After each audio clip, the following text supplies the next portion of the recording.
এইবারের রমাদানে আমাদের প্রথম যে পরিকল্পনার অংশ থাকবে সেটি হচ্ছে কেউ ফিরবে না আমার কাছে খালি হাতে। দুনিয়ার কোনো একটা মানুষ আমার কাছে চাবে, কিন্তু আমি তাকে খালি হাতে ফিরাবো, এই রমাদানে আমার জন্য হবে না। তার জন্য কি প্রস্তুতি? যদি টাকা ভাঙতি রাখতে হয় আপনি টাকা ভাঙতি করে রাখেন। আপনি বাড়িতে থাকবেন না, আপনার স্ত্রী কাজের মধ্যে থাকবে, তাকে বলে রাখতে হবে আমার বাসায় চাবে কিন্তু কেউ ফেরত যাবে না। সেটা ছোট ক্ষুদ্র যেরকম হোক, আমার কাছে কেউ চাবে কিন্তু ফেরত যাবে না। এটা হচ্ছে আমাদের 1 নম্বর পরিকল্পনার অংশ হতে পারে। 2 নম্বর আমাদের আরেকটি অংশ হতে পারে, সেটি হচ্ছে আমাদের প্রত্যেকের জন্য আমরা একটা ছোট্ট করে ইনিশিয়েটিভ নিয়ে আমরা একটা সাদাকা বক্স বাড়িতে বানিয়ে ফেলি। আমার বাচ্চা, তাকে বলবো তুমি আমার কাছ থেকে চেয়ে নিবা ছোট্ট একটা আমাদের আইসক্রিমের বক্স, ছোট্ট একটু একটা কৌটো, ছোট্ট একটু একটা আমাদের লাইটের যে বক্স, ওই বক্সের মাথা কেটে সাদাকা বক্স আমাদের পারিবারিক। কি জন্য এটা বলছি? আরে মাসের শেষের দিকে আমি থোক একটা টাকা দিয়ে দিব, তো এর জন্য আমার প্রত্যেকদিন রাখতে হবে কেন? না, আমার পুরো পরিবারকে রমাদানে আমি ইনক্লুড করতে চাই। আমার ছোট বাচ্চাটা, আমার স্ত্রীটা, আমার ভাইটা, আমার বাসায় যারা আছে সবাই মিলে আমরা যখন রমাদানের শেষ দশকে প্রবেশ করব, আমাদের যেই টাকাটুকুই জড়ো হবে আরো কিছু থোক দিয়ে একজন ব্যক্তির হাসি ফুটাবো আমরা। সে ব্যক্তিটা কে হতে পারে জানেন?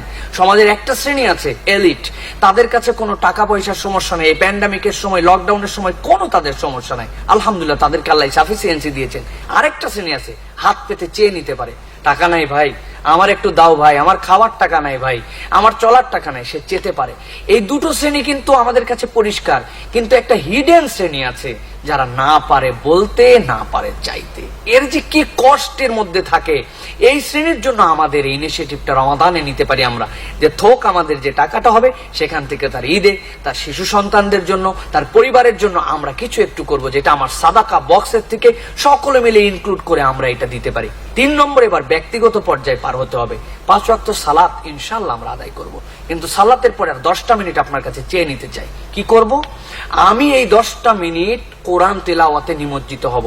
শুধু মাগরিবটা আমার জন্য একটু কঠিন হবে, যেহেতু ইফতারের পরে পরে আমার জন্য মন চাবে না, কিন্তু আমি যদি এই 5টা সালাতের পরে 50 মিনিটকে আল্লাহর জন্য ওয়াকফ করতে পারি, তেলাওয়াতে কোরআনে আমি যদি মনোনিবেশ করতে পারি, একজন দুর্বল থেকে দুর্বল যে তেলাওয়াত করে সেও এই 10 মিনিটে 3 পাতা তেলাওয়াত করতে পারে। 3 পাতা করে তেলাওয়াত করলে 5 ওয়াক্ত সালাতে 15 পাতা, 15 পাতা করে যদি আমি পড়তে শুরু করি, 23 রমাদানের দিনে আমার খতম হয়ে যেতে পারে। আর একটু বাড়িয়ে চেষ্টা করি না যে একটু পড়তে পারি 5 পাতা, 4 পাতা, 4 পাতা করে পড়তে পারলে 1 পারা হয়ে যায় প্রতিদিন। 20 দিনে অটোমেটিক আমার কোরআন খতম হয়ে যাবে। কোরআন খতম দিয়ে দেবো ইনশাআল্লাহ। একবারে হই হুলস্থুল করে আমরা লেগে গিয়েছি, 1 পারা করে পড়বো। প্রথম 3 দিন খুব গিয়ার, এরপরে আমি আর সময় করতে পারছি না। না, এই সময়কে বিন্যাস করতে হবে আমাদের জন্য। এটা হচ্ছে আমাদের তৃতীয় একটি অন্যতম পরিকল্পনা।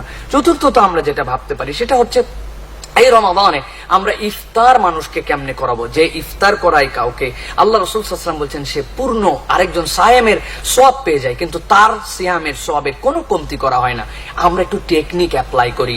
খেজুর 5টা একত্রিত করে ছোট্ট একটা পলিতে পকেটের মধ্যে রেখে দিয়েছি, একটা আপেল, একটা খেজুর আলাদা করে রেখেছি, ছোট্ট ছোট্ট 2-3টা জুস আমার সামর্থ্য অনুযায়ী। আপনি পারেন নাই, একটা খেজুর দিয়েও হতে পারে। আপনার বন্ধুটাকে আপনি দিয়ে দিয়েছেন, সালাত আদায় করতে গিয়েছেন, একজনকে দিয়ে দিয়েছেন। এখানে একটা জিনিস না বললেই নয়, আমাদের একটা ধারণা যে আল্লাহ রাসূল সাল্লাল্লাহু আলাইহি ওয়াসাল্লাম যে ইফতার করাতে বলেছেন এবং মানুষকে খাওয়াতে বলেছেন, এটি যেন হতদরিদ্রদেরই কেবল অংশ। না ভাই, রাসূলুল্লাহ সাল্লাল্লাহু আলাইহি ওয়াসাল্লামের কাছে বারবার এসে জিজ্ঞাসা করছে রাসূলের সাহাবীগণ, আইউল আমালি আফদাল ইয়া রাসূলুল্লাহ। আল্লাহ রাসূল সাল্লাল্লাহু আলাইহি ওয়াসাল্লাম বলেছেন আতইমুত তাআম। রাসূল সাল্লাল্লাহু আলাইহি ওয়াসাল্লাম বলেন নাই আতইমুত তাআম লিল ফুকারা। আল্লাহ রাসূল বলেছেন তুমি খাওয়াও, মানুষকে খাওয়াও, আপনার বন্ধুকে খাওয়ান, আপনার পড়োশীকে খাওয়ান। কি আশ্চর্য সমাজে বসবাস করছি। 6 তলা বাড়ি, 3 তলায় মানুষ মারা গেছে, জানেই না 6 তলাওয়ালা, নিচতলাওয়ালাও জানে না। জানাজা বেরিয়ে যাওয়ার সময় জিজ্ঞাসা করছে, ও এই বাড়িতে মানুষ মারা গিয়েছিল। এই হচ্ছে আমাদের ভ্রাতৃত্বের অবস্থা পৌঁছেছে। সুতরাং এখান থেকে বেরিয়ে আসার জন্য প্যান্ডামিকের সময় আপনি হয়তো মনে করতে পারেন ইফতারি দিব, আরেকজন কি মনে করবে, আনইজি ফিল করবে কেন। এর জন্য এটা আপনাকে একটা পলিসি নিতে হবে যে আপনি খেজুর দিচ্ছেন, আপনি পকেটে রাখতেছেন, আপনাকে কামাই করতে হবে রমাদানে, সেটার ওয়ে এবং প্রসেসটা আপনাকে বের করে নিতে হবে।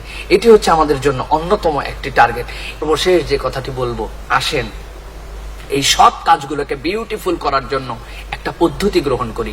সেটি হচ্ছে প্রত্যেক দিন একটি নতুন দোয়া করতে হবে। আমি আপনার কাছে অনুরোধ দিব, ভেবে ভেবে এই রমাদানের বাকি যে 27, 28, 29 দিন আপনি পাচ্ছেন, প্রত্যেক দিন আপনাকে নতুন একটি দোয়া করতে হবে। একটু কনসেপ্ট দিয়ে আপনার কাছে, আগের দিন দোয়া করেছেন একটা, পরের দিন আল্লাহর কাছে আপনি চাচ্ছেন আল্লাহ ঢাকা শহরে কতগুলো বাসের ড্রাইভার এবং হেল্পার কন্ট্রাক্টর আছে। আজকে তো এই প্যান্ডামিকের সময়, করোনার সময়, লকডাউনের সময় তারা কোথায় আছে জানি না আল্লাহ। এই মানুষগুলার রুজির কি অবস্থা হচ্ছে আমি জানি না। আমি তো সবাইকে দিতে পারি না, তুমি তাদেরকে না খাইয়ে রেখো না আল্লাহ। আল্লাহ তাদের জন্য কোনো একটা ব্যবস্থা করেই দিও, তাদেরকেও নামাজি হিসাবে কবুল করো। আপনার একটা নতুন দোয়া, পরের দিন আবার কি তাদের জন্য না, আপনি পরের দিন একটু চিন্তা করেন, আচ্ছা আমি তো বাজার করতে যেতাম, কবে ছোটবেলার থেকে বাজার করে আসছি, একটা মুরব্বীকে আগে দোকানে দেখতাম, সেই দোকানদারটা নাই, আমার মহল্লার এই দোকানদার গুলো মারা গেছে, এই দোকানদার গুলোর পরিবার পরিজন, বাজারই করি, পরিচয় হয়, দেখলে আমার স্যার বলে, সালাম দেয়, সেই মানুষগুলো কোথায় আছে, কেমন আছে, তাদের বাচ্চা কাচ্চারা, আল্লাহ তাদের জন্য তুমি একটু কল্যাণ রেখো আল্লাহ, তাদেরকে তুমি ভালো করো, তাদেরকে ইমানের উপরে রেখো। নতুন একটা দোয়া, আপনাকে চুজ করতে হবে, ফাইন্ড করতে হবে, বের করতে হবে, আল্লাহর কাছে এটাও প্রার্থনা করতে হবে, আল্লাহ আমি যে দোয়াগুলি হারিয়ে যাচ্ছে, আমার যে দোয়াগুলি করা হচ্ছে না, সেইগুলো তুমি আমাকে স্মরণ করায় দাও। যেরকম সূরা বাকারার শেষে আল্লাহ রাব্বুল আলামিন বলেছেন, ওয়া ইন নাসিনা আও আখতানা, আয় আল্লাহ আমার এমন পাপও আছে যেই পাপ আমি জানি না, কিন্তু আমার অ্যাকাউন্টে ওইটা গুনাহ হিসেবে লেখা হয়ে গেছে, আল্লাহ তুমি আমাকে সেই পাপটার থেকেও মোচন করায় দাও। আসেন না আমরা এরকম করে প্রত্যেকদিন বিউটিফুল এক একটা করে নতুন দোয়া করার প্র্যাকটিস করি। যে টিপস গুলোর কথা বললাম, আমরা যদি চেষ্টা করি এইরকম ভাবে আমাদের কাজগুলাকে বিন্যাস করি, কেবল এটাই পরিকল্পনা নাই, আপনার আমার থেকে বেটার একটা সুন্দর পরিকল্পনা থাকতে পারে, এইভাবে তাহলে আমাদের রমাদানকে আমরা বিউটিফুল করতে পারবো। আল্লাহ রাব্বুল আমিন আমাদের সকলের রমাদানকে কবুল করেন, সকলকে সুন্দরভাবে, যেভাবে রাসূলুল্লাহ সাল্লাল্লাহু আলাইহি ওয়াসাল্লাম সাহাবীগণের রমজান দ্বারা বেনিফিটেড হয়েছেন, সেরকম রমজান পাওয়ার তৌফিক দান করেন। আল্লাহ আমাকে, আপনাকে, আমাদের সকলকে এই রমাদানে সর্বোচ্চ আমল করার তৌফিক দান করেন। ওমা তৌফিক ইল্লা বিল্লাহ। আসসালামু আলাইকুম ওয়া রাহমাতুল্লাহি ওয়া বারাকাতুহু।